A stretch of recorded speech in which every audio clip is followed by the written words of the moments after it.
শুভ সকাল আমার প্রিয় বন্ধুরা। তো তোমরা কেমন আছো? আশা করছি তোমরা যে যেখানেই আছো সকলেই ভালো আছো, সুস্থ আছো। আর আমরাও খুব ভালো আছি তোমাদের আশীর্বাদে। তো চলে আসলাম আরেকটি নিউ ব্লগ নিয়ে। মালদা জেলার ছোট্ট একটি গ্রাম থেকে আমি মল্লিকা আমার ব্লগ চ্যানেলে তোমাদেরকে সকলকেই জানাই অনেক অনেক স্বাগত আর অনেক অনেক ভালোবাসা। এখন বাজে 9টা আর এখন থেকে এই ব্লগটা শুরু করছি। তো সকালে আর কি যে সমস্ত বাসি কাজ ছিল তো সেই কাজগুলো আমার করা হয়ে গেছে। তারপরে তো স্নান টান করে ফুল তুলে নিয়ে আসলাম, এসে কিন্তু ঠাকুর ঘরে পুজোটা দিয়ে দিলাম। তো যাই হোক বন্ধুরা, ভিডিওটা স্কিপ না করে পুরো ভিডিওটা দেখার অনুরোধ রইল তোমাদের কাছে। আর তোমরা কে কোথা থেকে আমার ভিডিওগুলো দেখছো তা কমেন্ট বক্সে অবশ্যই জানিয়ে দিও, তাহলে আমি এটা জানতে পারবো যে আমার বন্ধুরা কে কত দূর দূরান্ত থেকে আমার ভিডিওগুলো দেখছে, তাহলে কিন্তু আমার খুব ভালো লাগবে। তো পুজো টুজো তো দেওয়া হয়ে গেছে। তারপরে রান্নাঘরে এসে এই যে আয়ুষের তো কালকে থেকে জ্বর, ওই কিছুই খেতে চাইছে না, তো ভাত মুড়ি কিছুই খেতে চাইছে না। তো সেই জন্য বললো আর কি যে গলা রুটি খাবে। তো সেই জন্য ওই যে একটুখানি রেশনের আটা ছিল সেটাকে চেলে নিলাম, আর একটু জল আর চিনি দিয়ে একটা আর কি পাতলা করে ব্যাটার তৈরি করলাম। তো কড়াইটা গ্যাসে বসিয়ে দিয়েছিলাম, তো এই গ্যাসটা তো অন করে দিয়ে তারপরে দেখো ওই যে কড়াইটা গরম হয়ে গেছে আর ওই যে এক ব্যাটারটাকে দিয়ে দিলাম। দেওয়ার পরে এখন হাতটা দিয়ে আর কি চারপাশে একটু ছড়িয়ে দিয়ে দিব। তো এই পাশটা যখন হয়ে যাবে তারপরে আর কি উল্টে দিয়ে দিব। তো দেখো চারপাশে ছড়িয়ে দিলাম, আর এই পাশটাও কিন্তু আমার ভালো করে ভাজা হয়ে গেছে। এখন আর কি উল্টে দিচ্ছি। ভাত মুড়ি তো কিছুই খাবে না, তো সেই জন্য দেখো গলা রুটিগুলো বানিয়ে দিচ্ছি। আর গলা রুটি না খেতে খুব ভালোবাসে ওই আর কি।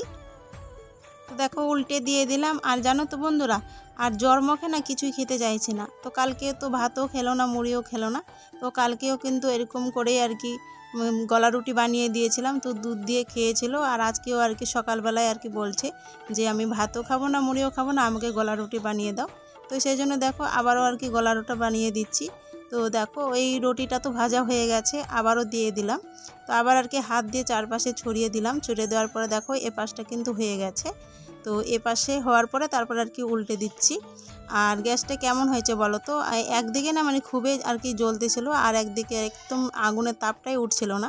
তো সেই জন্য এক পাশটা দেখো পুড়ে পুড়ে যাচ্ছিলো, আর এক পাশটা মানে কাঁচাই ছিল। তো এরকম করে আর কি ভেজে নিচ্ছি। তো দেখো এটাও কিন্তু আমার হয়ে গেছে। তো আরেকটু আর কি ভেজে নিব, ভেজে নেওয়ার পরে তারপরে আর কি এটাকে তুলে নিব। তো দেখো এটা আমার ভাজা হয়ে গেছে। আর দেখো এখানটায় আমি 3টা রুটি বানিয়ে নিলাম। তো এখন আর কি আয়ুষকে খেতে দিব। আর ওখানে আর কি বারান্দার মধ্যে ওকে বসতে বললাম, তো জানি না বসেছে কিনা। তো দেখো এখনও কিন্তু বসেনি। আর রুটিগুলো নিয়ে আসলাম আর কি, আর দিকে ডাকছিলাম যে আসো খেতে। তো দেখো তারপরে আর কি অনেকক্ষণ ডাকাডাকির পরে এবারে আর কি আসলো। তো এই রুটিগুলো খাওয়ার পরে তারপরে আর কি ওষুধ খাইয়ে দিব। ওষুধ খাইয়ে দিয়ে তারপরে তো আবার শুয়ে যাবে আর কি। আর কেমন ওকে ভালো লাগছিল না, মুখে কোনো আর কি রুচি নেই। তো যাই হোক এরকম করেই আর কি কষ্ট করে খেয়ে নিচ্ছে। তো ওর তো খাওয়া দাওয়া হয়ে গেছিলো, খাওয়া দাওয়া করে বাসন টাসন মেজে ধুয়ে রেখে দিয়েছিলাম। আর দেখো সকালবেলায় যে কাপড়গুলো ধুয়ে দিয়েছিলাম মানে স্নান করার আগে আর কি, তো সেই কাপড়গুলো তো শুকিয়ে গেছে। আর দেখো আয়েশার বাবা তো জমি থেকে চলে এসেছিলো, এসে কিন্তু যে একটা হালকা পাতলা একটা সোয়েটার পরে গিয়েছিলো সকালবেলায় আর কি। তো সেই কাপড়টা আর কি খুলে রেখে দিয়েছিল, তো ধোয়ার জন্য আর কি বলে গেছিলো যে ধোয়ার কথা আর কি। তো সেই জন্য দেখো ওই জামাটা ধুয়ে আর কি রোদে মেলে দিয়েছিলাম, আর ভেজা শুকনো কাপড়গুলোকে তুলে নিচ্ছি। কাপড়গুলোকে তুলে তারপরে তো সমস্ত ঘর বারান্দা ঝাড় দিয়ে জমিতে গেছিলাম রসুন লাগাতে। তো সম্পূর্ণ তো লাগানো হলো না, তো কিছুটা লাগিয়ে তারপরে বাড়ি চলে এসেছি। এসে কিন্তু সন্ধ্যাপাতি দিয়ে ওই যে বিছনাটা করে নিয়েছি। আর আয়ুষে এখনও তো জ্বরটা আছেই আর কি, একটুখানি কমেছে। তো আবারও গলা রুটি বানিয়ে দিব, তারপরে খেয়ে দিয়ে আর কি ও ওষুধ খেয়ে শুয়ে যাবে। তা আপাতত এখানে শুয়ে আছে। আর এদিকে তো আমার মেয়ে খেলা করছে ও ঠাকুমার কাছে আর কি, ঠাকুমার সাথে খেলা করছে। তো যাই হোক বন্ধুরা, আজকের ভিডিওটা আমি এখানেই শেষ করছি। তো আজকের ভিডিওটা যদি তোমাদেরকে ভালো লাগে তাহলে লাইক শেয়ার কমেন্ট করে দিও।